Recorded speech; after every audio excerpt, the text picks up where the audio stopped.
hukum merupakan jantungnya peraturan hukum, karena asas hukum merupakan prinsip dasar sekaligus landasan pokok yang menjadi jiwa atau pedoman dalam pembentukan suatu peraturan hukum. Indonesia negara hukum. Assalamualaikum. Kepada Ibu Andina yang terhormat, kami dari kelompok 2 akan memaparkan mengenai asas dasar hukum di Indonesia. Selamat menonton. Salah satu asas hukum yang diterapkan di Indonesia adalah asas Nullum Delictum Nulla Peona Sine Previa Lege Ponali yang dijelaskan dalam pasal 1 ayat 1 KUHP, di mana berbunyi tiada suatu perbuatan dapat dipidana kecuali berdasarkan ketentuan perundang-undangan yang telah ditetapkan sebelum perbuatan itu dilakukan. Nah, ini memiliki makna penting untuk menjamin kepastian hukum dan menghindari adanya kesewenang-wenangan. Fiat Justitia, let justice be done till the heavens fall. Sekalipun langit akan runtuh, dunia akan musnah, keadilan harus tetap ditegakkan. Asas ini menekankan bahwa hukum tidak boleh tunduk akan kekuasaan, uang, maupun tekanan politik. Dan para aparat penegak hukum harus bisa berdiri di keadilan sejati, bukan kepentingan pribadi. Karena keadilan yang ditegakkan tanpa rasa takut itulah yang akan menjaga martabat hukum dan nurani bangsa. Lex Specialis Derogat Legi Generali merupakan peraturan yang bersifat khusus mengesampingkan peraturan yang bersifat umum. Contohnya adalah KUH Dagang terhadap KUH Perdata dalam mengatur hal-hal perdagangan. Lex Superior Derogat Legi Inferiori yaitu peraturan yang lebih tinggi mengesampingkan peraturan yang lebih rendah. Contohnya adalah peraturan daerah yang bertentangan dengan undang-undang, maka yang berlaku adalah undang-undang. Asas in dubio pro reo, berarti dalam keraguan berpihaklah pada terdakwa.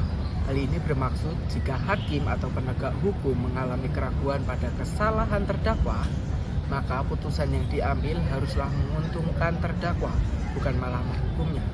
Hal ini secara implisit tertulis pada pasal 183 KUH Acara Perdata. Yang selanjutnya ada asas audi et alteram partem, yang berarti dengarkan semua pihak. Karena setiap orang yang berperkara berhak untuk didengarkan pembelaannya sebelum dijatuhi putusan. Selanjutnya adalah asas nasional pasif, di mana seorang warga negara Indonesia maupun warga negara asing yang melakukan tindak pidana di luar Indonesia dan melakukan kerugian untuk negara Indonesia itu. Selanjutnya ada asas nasional aktif, di mana seorang warga negara Indonesia yang melakukan tindak pidana di luar negeri. Asas ini dalam hukum internasional disebut juga dengan asas personalitas. Namun, asas ini tergantung dengan perjanjian bilateral antara satu negara dengan negara yang lain. Apakah seorang negara bisa mengadili tindak pidana sesuai dengan sistem negaranya. Asas universalitas, di mana kejahatan dianggap sebagai musuh umat manusia. Contohnya, pembajakan di Somalia. Asas lex posteriori derogat legi priori, di mana peraturan yang baru akan menggantikan peraturan yang lama. Contohnya, Undang-Undang Nomor 1 Tahun 1974, yang dimana menetapkan usia minimal menikah untuk perempuan adalah 16 tahun.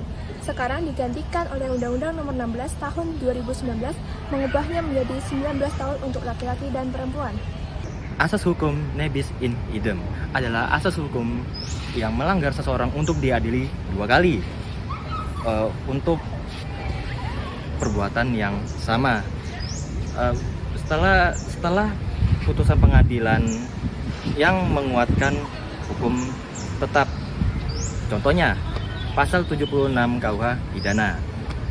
Berikutnya ada asas hukum res judicata veritate pro habetur, yang adalah asas hukum yang dimana hakim dianggap selalu benar kecuali ada bukti sebaliknya. Contohnya, jika A ingin menggugat B atas kepemilikan tanah, tetapi pengadilan sudah memiliki putusan akhir untuk memenangkan B, maka A tidak bisa menggugat B lagi karena keputusan sudah dianggap selesai dan benar. Seluruh asas hukum dari hierarki, kepastian, keadilan hingga kemanusiaan menegaskan satu pesan, bahwa keadilan harus berpijak pada nurani dan berpihak pada kebenaran. Karena keadilan bukan hanya prinsip di atas kertas, namun juga nafas untuk menghidupkan seluruh asas dan juga menjaga martabat manusia.